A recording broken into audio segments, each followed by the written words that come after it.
Oke ya, kita mulai.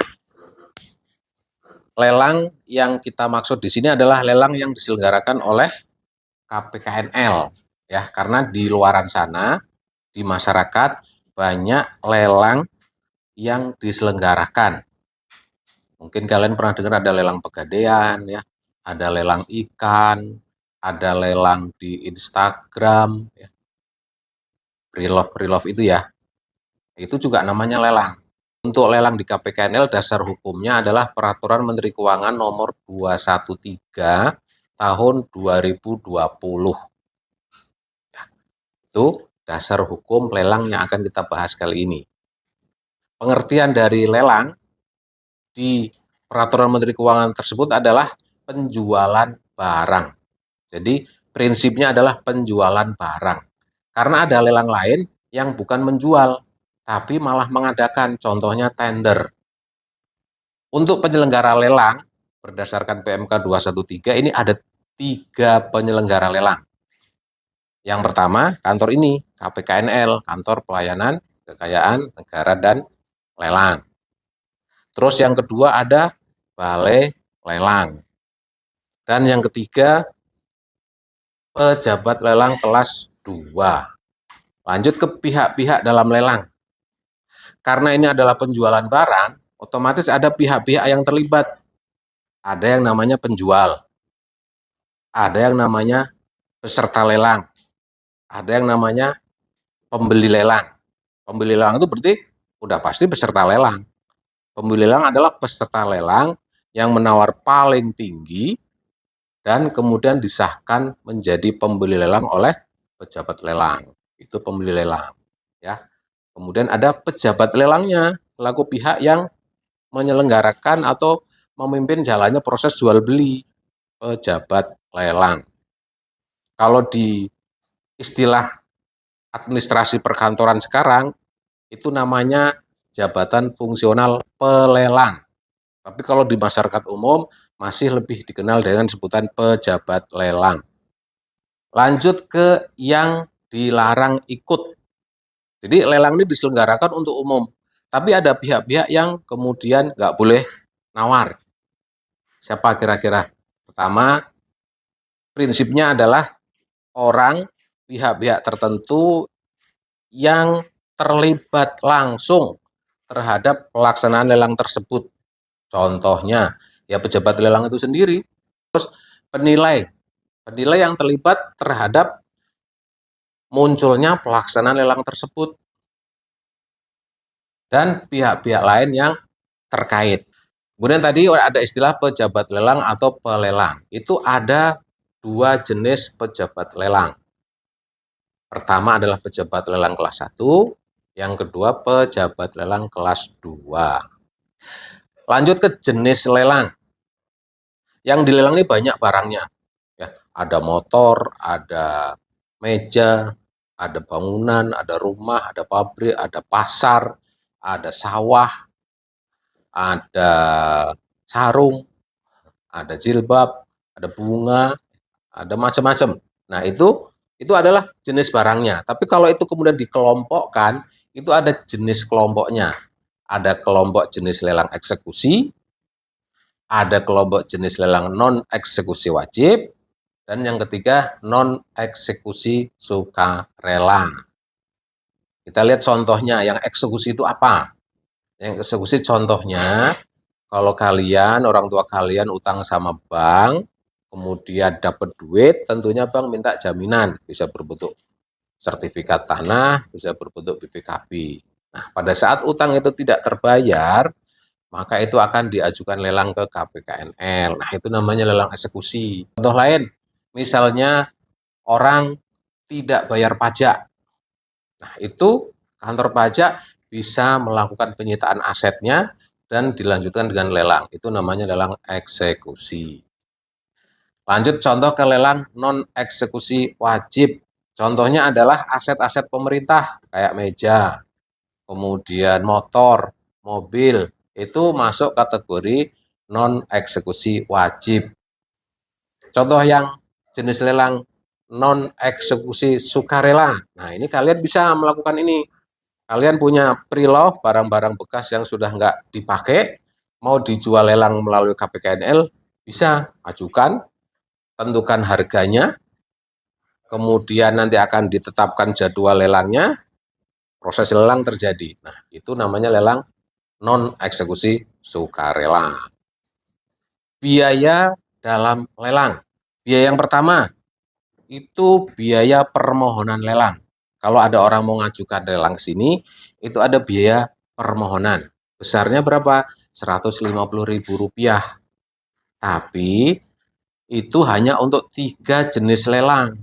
Lelang yang dari bank tadi, hak tanggungan, dari pengadilan, dan kemudian harta pailit. Lanjut pada saat lelang laku.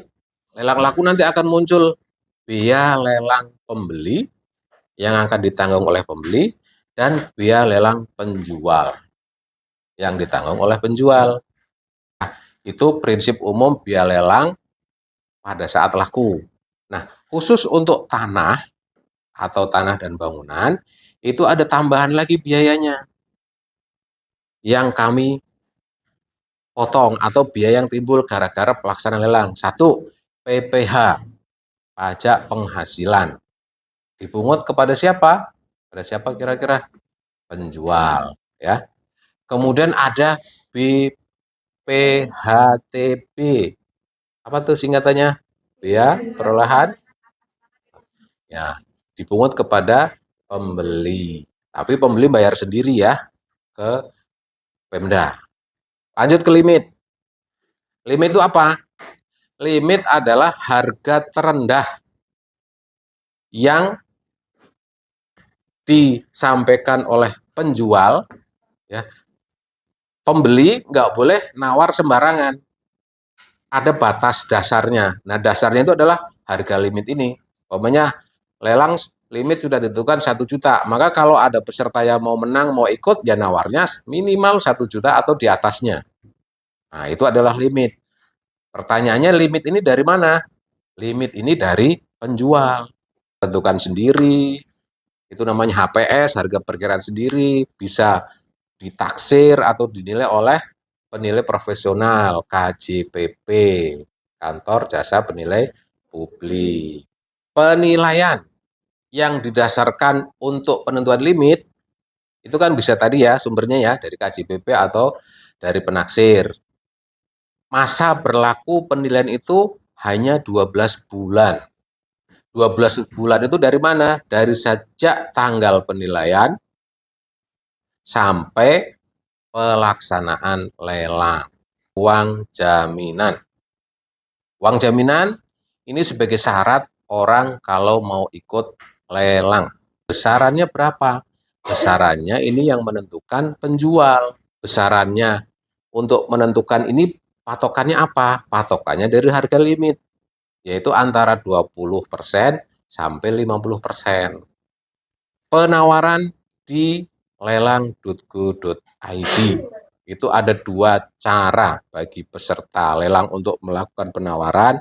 Itu ada 2 cara. Yang pertama adalah close bidding, yang kedua open bidding.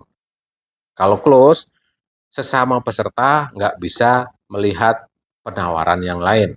Tapi kalau open, sesama peserta bisa melihat penawaran peserta yang lain. Sehingga bisa melakukan penawaran langsung untuk nimpah penawaran peserta yang lain. Kewajiban dan hak pembeli. Kewajiban pembeli otomatis harus melakukan pelunasan kalau dia sudah disahkan menjadi pemenang atau pembeli. Kapan? Maksimal 5 hari kerja sejak pelaksanaan lelang. Itu kewajibannya. Kemudian kalau dia harus bayar BPHTB, ya dia juga berkewajiban untuk bayar BPHTB. Berapa lama batas waktu bayar BPHTB? Nggak ada batas waktunya.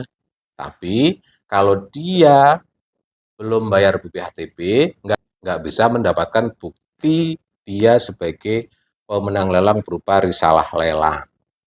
Ya, itu efek dari kalau BPHTB belum dibayar. Tapi nggak ada batasnya. Beda dengan Tadi yang pelunasan dibatasi 5 hari kerja. Kalau lewat dari 5 hari kerja, gimana? Penunjukan pembelinya dibatalkan.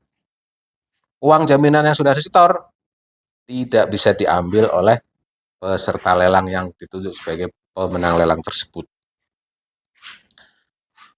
Kemudian haknya, apa hak pembeli? Ya, kalau memang dia belinya tanah bangunan ya dapat sertifikat.